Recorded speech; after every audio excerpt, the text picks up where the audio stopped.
"Get in, let me take you home." Single mom helps an old man walk in the rain. The next day, his heiress son came. The rain was coming down in sheets, slapping hard against the windshield like a warning. Streetlights blurred in the downpour as Lila Thompson squinted through the streaked glass. Her old sedan groaned with every turn, windshield wipers squealing as they struggled to keep up. The hour was late, almost midnight, and the silence in the car was broken only by the rhythmic breathing of her 5-year-old daughter, Maya, curled up in the back seat in her pink dress, asleep with her small shoes dangling off the edge of the seat. Lila's blonde hair was pulled back into a low, tired knot. Her waitress uniform still smelled faintly of grease and coffee.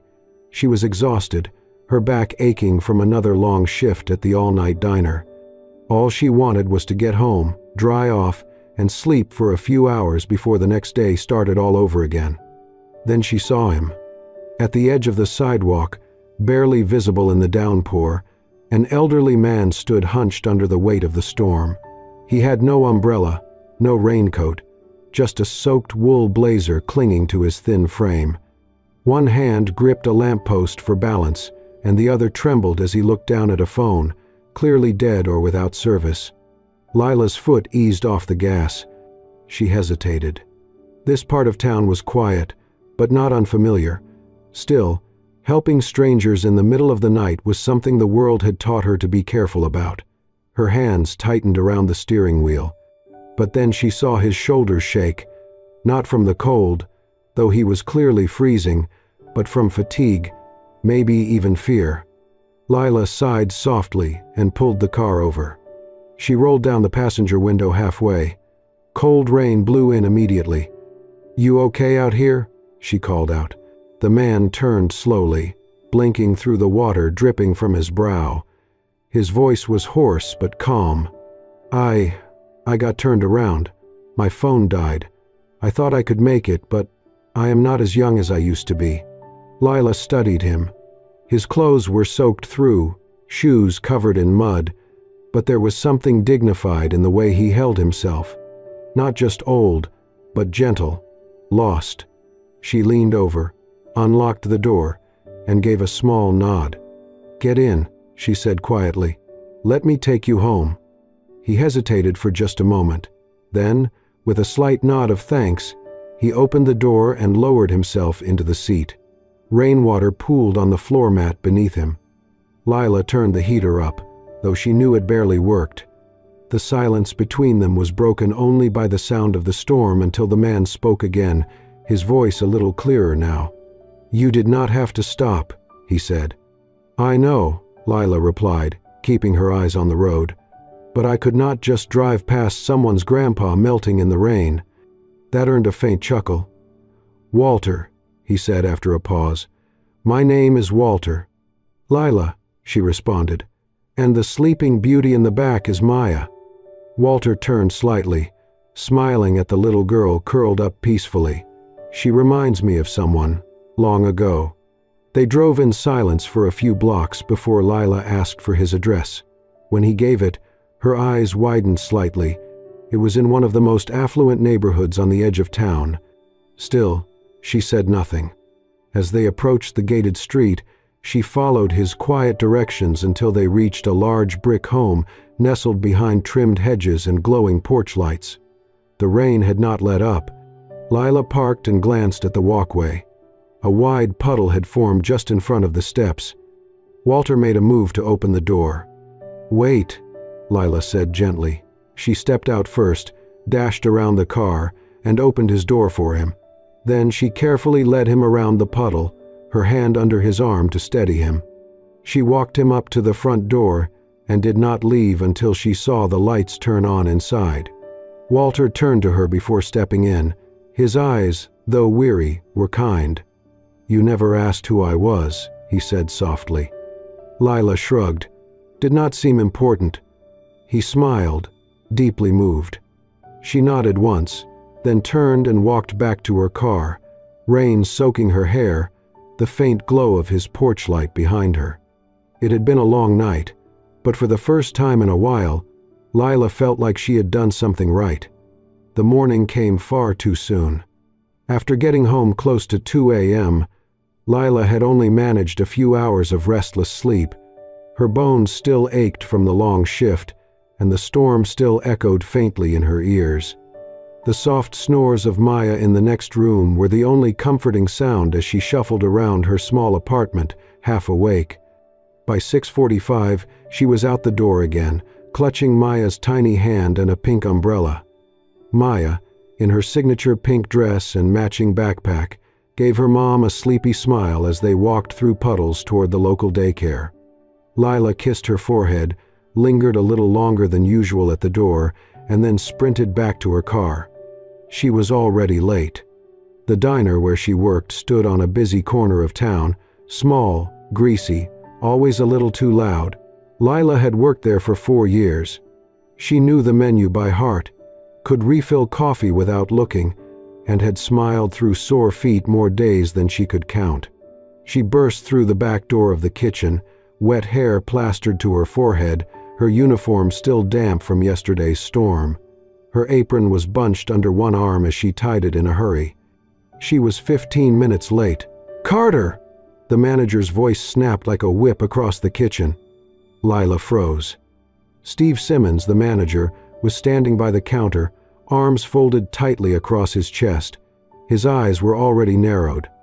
"I warned you," he said loudly enough for the customers to hear. "I know, I'm so sorry." Lila rushed forward, breathless. "There was this man last night. He was lost in the rain.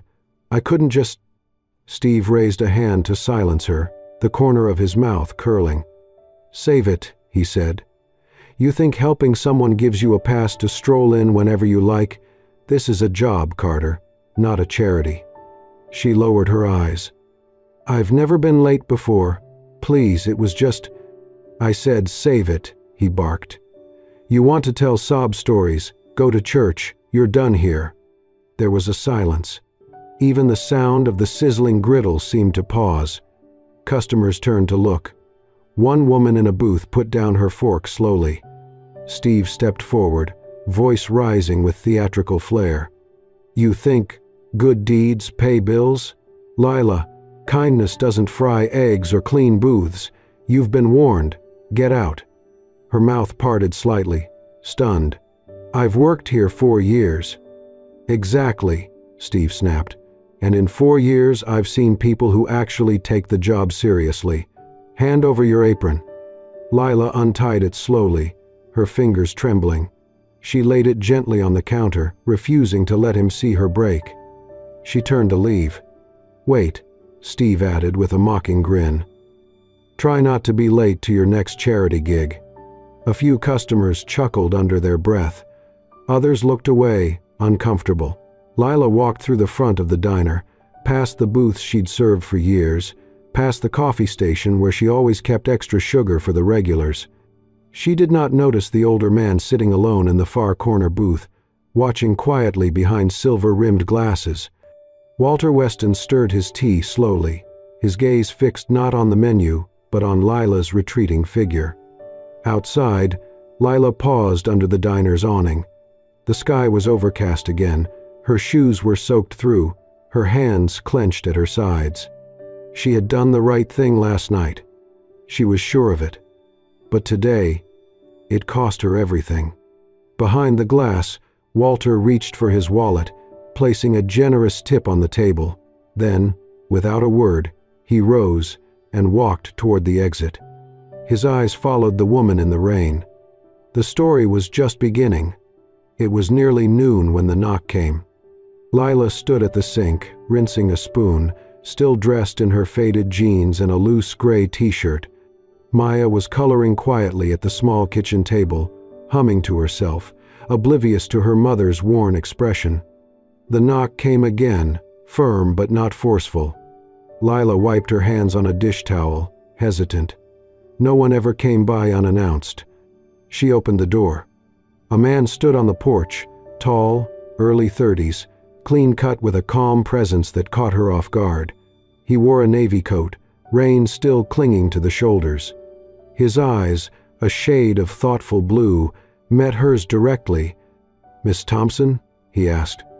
"Yes," she replied, cautious. "I'm Julian Weston. My father is Walter." She blinked. It took her a moment. "The man from the storm." He gave a slight smile. "That's the one."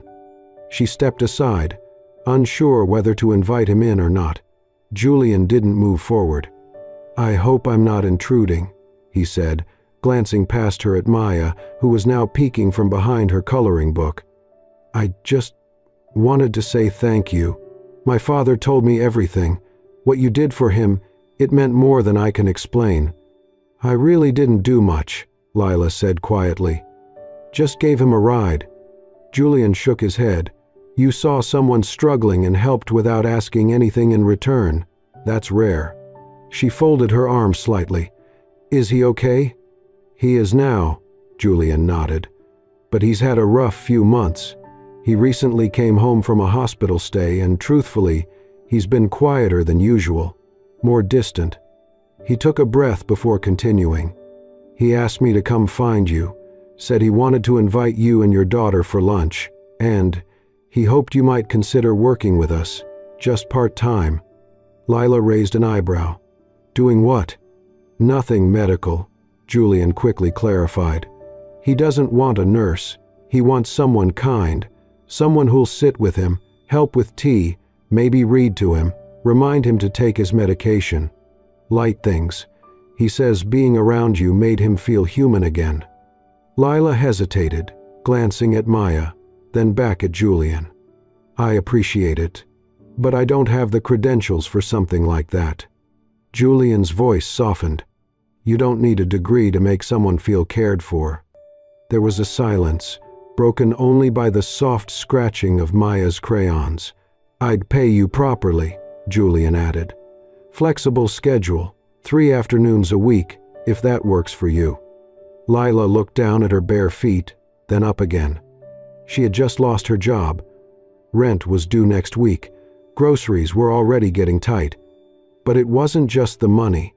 There was something sincere in Julian's voice, something grounded. No pity, no agenda, just a quiet offering of a different path. She nodded slowly. 3 days a week. I can try." Julian smiled, relieved. "Thank you. He'll be thrilled." From the kitchen, Maya's small voice piped up, "Can I come too?" Lila laughed under her breath. "I think we'll have to ask Mr. Walter." Julian glanced at Maya, then back to Lila, and said warmly, "I think he already has his answer." He handed Lila a small folded note, an invitation written in Walter's handwriting, elegant and old-fashioned. She held it gently, her heart unexpectedly full. As Julian stepped off the porch, he turned once more. "You gave him something he hadn't felt in a long time," he said. "Hope." Lila closed the door behind her and looked down at the note in her hand.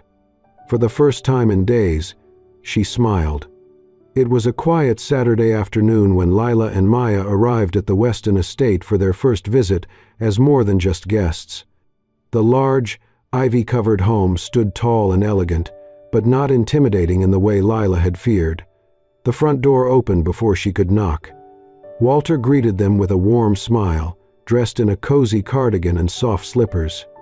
"You came," he said simply, as if he had doubted it until this very moment. Julian stood behind him, his sleeves rolled up, a dish towel over his shoulder. The faint scent of rosemary and baked bread drifted from the kitchen. "I cooked," he said, almost awkwardly. Walter chuckled. "By cooked, he means he supervised the oven." Julian smiled faintly, then stepped aside and gestured. "Come in." The dining room was simple, not lavish, just a long oak table with 4 place settings, fresh flowers in a mason jar at the center. Maya climbed into her chair without hesitation, legs swinging. Julian, without a word, pulled out the chair for Lila, then gently placed a small piece of roasted chicken on Maya's plate, adding a spoonful of mashed potatoes. Lila noticed the quiet attentiveness, how he checked the temperature of the food before offering it to the child, how he poured water for everyone before serving himself. Walter watched them from across the table, eyes misting slightly. Midway through the meal, he reached across the table, placing his hand gently on Lila's. "You reminded me who I was, before the money," he said. Lila blinked, unsure what to say. Then quietly, she answered, "Sometimes all you can offer is a ride home, but it might be everything to someone." After dinner, while Maya drew pictures at the coffee table, Lila followed Walter into his study. The job began simply. She read aloud from his favorite book of short stories. Later, she helped him fold some linens, made a pot of chamomile tea, and sat beside him in the sunroom while he talked about his late wife, about raising Julian alone, about the long pauses of loneliness wealth could not fill. He listened, too, about Maya's fear of thunder, Lila's love of gardening, the nights she used to sing quietly just to calm herself. Julian returned each evening just as the sun dipped. He never interrupted, only nodded to Lila, catching her eye with a soft, silent question. How was today? She always gave a small smile in return. One evening, he passed by the open door of the study and stopped. Inside, Lila and Walter were laughing, really laughing, over a ridiculous story from Walter's youth involving a stolen canoe, a lost pair of trousers, and a furious swan. Julian stood in the hallway for a moment, unnoticed, listening. His father hadn't laughed like that in years. He turned away quietly, not wanting to disturb the peace. Maya came more often after school. She brought drawings, little pink cupcakes from the corner bakery, and endless questions for Walter, who answered each one with the patience of a grandfather. The house, once quiet and cool, had taken on a different rhythm. The scent of tea mingled with the scent of crayons. There were blankets tossed on chairs and tiny shoes near the back door. And in the stillness between their visits, Julian found himself missing the sound of Lila's voice reading from the armchair. He found himself waiting for the bell at the gate, wondering what color dress Maya might wear next, or what new joke Walter would laugh at that day. Something had changed in the air. Not all at once, but gently, steadily. And for the first time in a long time, the Weston house no longer felt like a museum of memories. It felt like a home. It was a bright Saturday afternoon when Lila and Maya arrived at the Weston estate again, this time not for work, but as guests. Julian had invited them over for a light weekend meal. Just something casual, he had said. But the way the table in the sunroom was set, fresh flowers, cloth napkins, and warm scones waiting under a linen cover, told Lila he had thought about this carefully. Julian greeted them at the door, sleeves rolled up, apron dusted with flour. "Perfect timing," he said with a soft smile. The lemonade's still cold. Maya twirled in her pink dress, the sunlight catching in her curls. She skipped inside as if she belonged there. Walter sat in his usual chair by the window, beaming as she ran into his arms. While Julian went back into the kitchen to finish the last touches on the food, Lila helped Maya out of her jacket. "Stay close to Walter, okay?" she reminded gently. Maya nodded, clutching her favorite stuffed bunny. Moments later, Maya wandered into Julian's study with Walter following slowly behind her.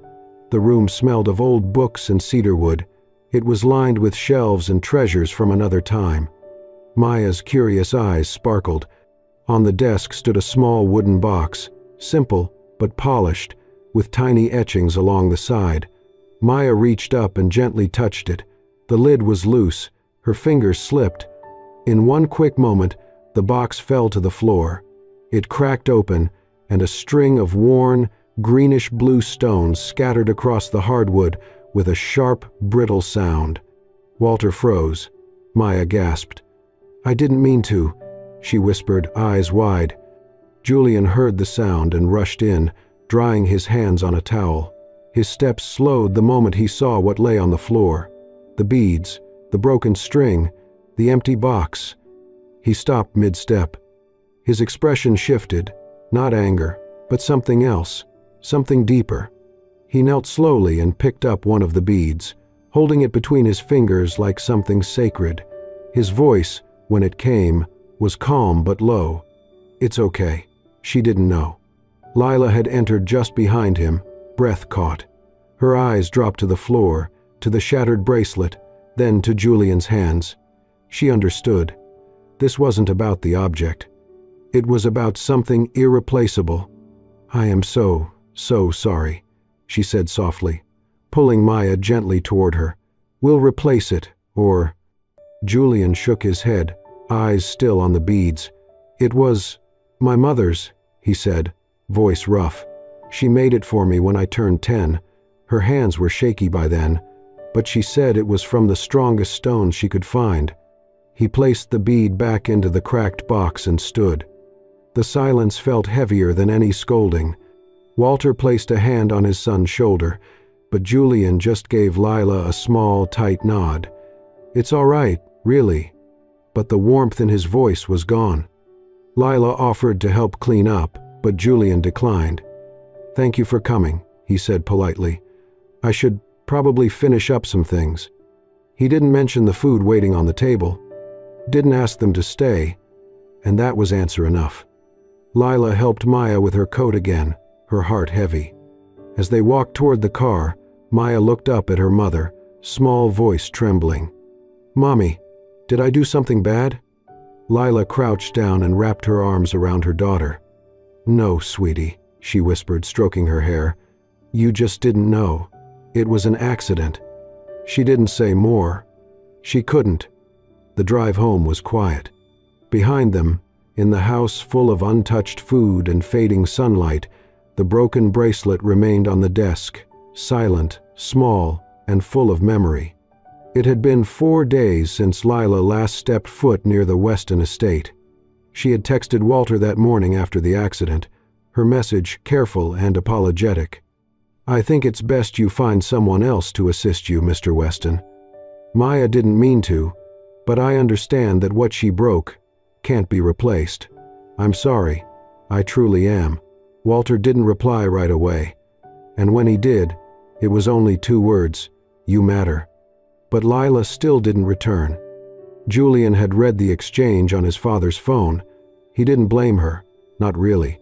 But the silence in the house since they left had settled in like fog, thick and unshakable. The house was too quiet. He found himself looking toward the garden window at the exact time Maya used to arrive. He noticed things he hadn't before, how the light in the hallway felt colder without the sound of her laughter, how the dining room table stayed set but unused. Walter noticed it too. One afternoon he said gently, "You've been staring out that window for 20 minutes, son." Julian shrugged, not looking up from his coffee. "Just thinking." It rained that afternoon. A steady, thoughtful kind of rain that tapped softly against the glass like a question. Meanwhile, in their small apartment across town, Maya sat cross-legged on the living room rug, threading small plastic beads onto a stretchy string. Her tongue stuck slightly out as she concentrated. Lila watched from the kitchen, heart aching at the sight. "What are you making, honey?" Maya didn't look up. "Mommy said we can't fix the old bracelet," she said quietly. "But maybe I can make him a new one." Lila knelt beside her, eyes soft. "You don't have to, sweetie, it wasn't your fault." Maya kept threading. "But he looked so sad," she whispered, "and I want to make him smile again." When the bracelet was done, a messy, colorful loop of mismatched plastic beads, Maya held it up proudly. Then she grabbed a scrap of paper and a purple crayon, writing in big, uneven letters, "I'm sorry I broke your shiny bracelet. I made this one for you. It's not shiny, but it's full of love. Love, Maya, 5 years old." Later that evening, they knocked on Walter's front door. Not Lila, but Walter, returning the favor. She opened the door cautiously. Her eyes widened in surprise. "Maya asked me to bring this," Walter said gently, handing her a small paper bag. Inside was the bracelet, and the note folded gently on top. Lila blinked back sudden tears. "Will you give it to him?" she asked softly. "I will," Walter promised, and turned back into the misty evening. Julian sat alone in his study when Walter entered. Without a word, he placed the bracelet and note on the desk in front of him. "What's this?" Julian asked, glancing up. Walter only smiled and nodded. "From someone who still believes broken things can be made whole again." Julian opened the note first. The handwriting was wobbly, the lines uneven, but he read every word slowly.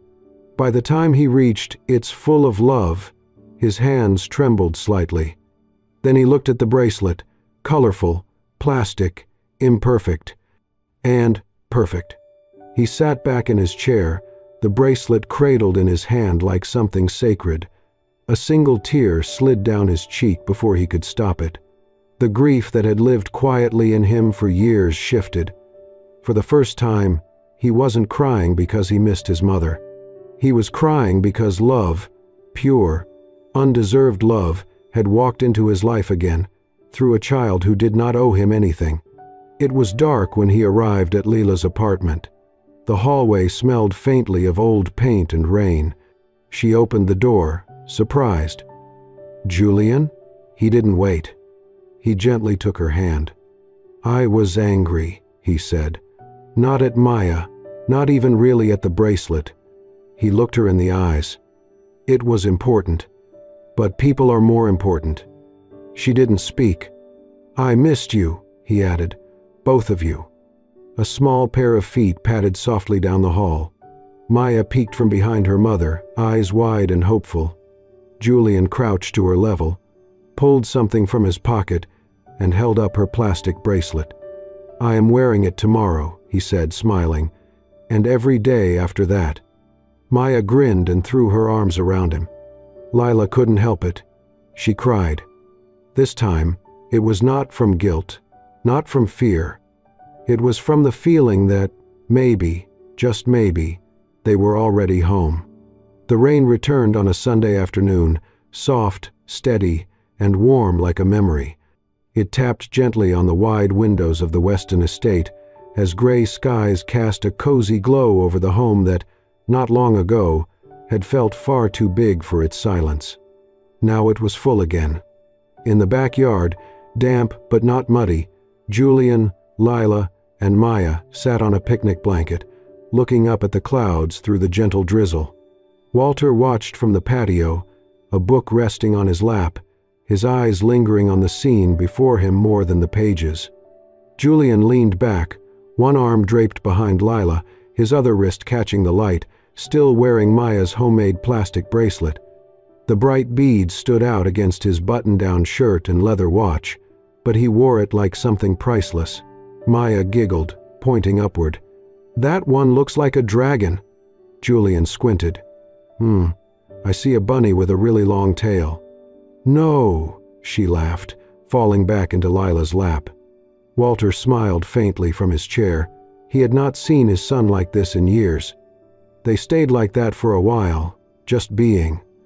The kind of moment no one talks over, because it's too good to break. Then Maya sat up and scooted next to Julian. Without a word, she rested her head gently on his shoulder. Julian stilled for a moment. Then he reached over and brushed a strand of hair from her forehead. The rain slowed to a whisper. And then, quietly, Maya asked, "If we stayed here forever, would you be my daddy?" The question dropped like a pebble into still water, soft, but impossible to ignore. Lila froze. She opened her mouth, ready to gently scold her daughter, but the words never came. Julian turned slightly to look at the little girl beside him. Her eyes were wide but not uncertain. She meant it. He smiled, not out of amusement, but from something deeper. He cupped her small cheek with his hand and said softly, "That would be an honor." Lila blinked fast, swallowing the lump in her throat. Maya grinned and hugged him tight. Later that evening, as the sky turned from silver to a muted purple, Julian drove Lila and Maya home. The streets shimmered under the glow of wet streetlights, the car silent but full of something unsaid. When they reached the apartment, Lila opened the door, but Julian didn't let go of the steering wheel just yet. He looked over at her, his voice low. "You know," he said, "you two didn't just walk into our house. You brought it back to life." Lila turned to him, A little breath caught in her chest. "I think we needed each other more than we realized," she whispered. Julian nodded, then looked in the rearview mirror. Maya had already fallen asleep, her head leaning softly to one side. He turned back to Lila. "See you tomorrow?" She smiled. "Wouldn't miss it." As Lila carried Maya up the stairs, Julian watched them disappear behind the apartment door. The rain had stopped, but in his chest, something deeper had just begun to pour, not sadness, hope. The dining room glowed under soft amber lights, laughter rising like music from the long, wooden table. The Weston home, once so still and formal, now echoed with warmth. Friends and family gathered, plates full, glasses raised, stories exchanged between bites and memories. Walter sat at the head of the table, a gentle smile playing on his lips as he looked around, at the joy, the chatter, and most of all, at the woman and child who had turned this house into a home again. Lila sat beside Julian, Maya nestled between them, happily munching on breadsticks.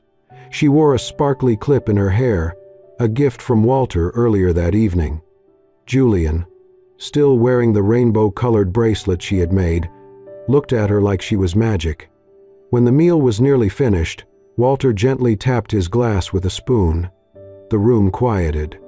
"I know we usually save toasts for holidays or weddings," he began, voice steady but full of feeling. "But tonight is special, because my son has found something rarer than wealth. He's found a family." Lila's hand paused on her napkin. Maya looked up. Julian lowered his gaze, a faint smile curving his lips. Walter lifted his glass.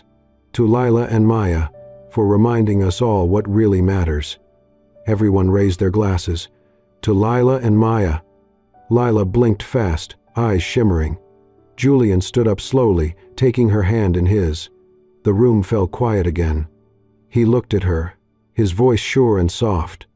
"You walked into our lives during a storm. You helped my father when no one else would. You brought light into a place that had grown dim." Lila's lips parted, her breath caught. Julian continued, "You changed our lives. Let me spend the rest of mine making yours better." A pause. Then, "Say yes, Mommy." Maya's voice rang out like a firecracker. Laughter erupted around the table.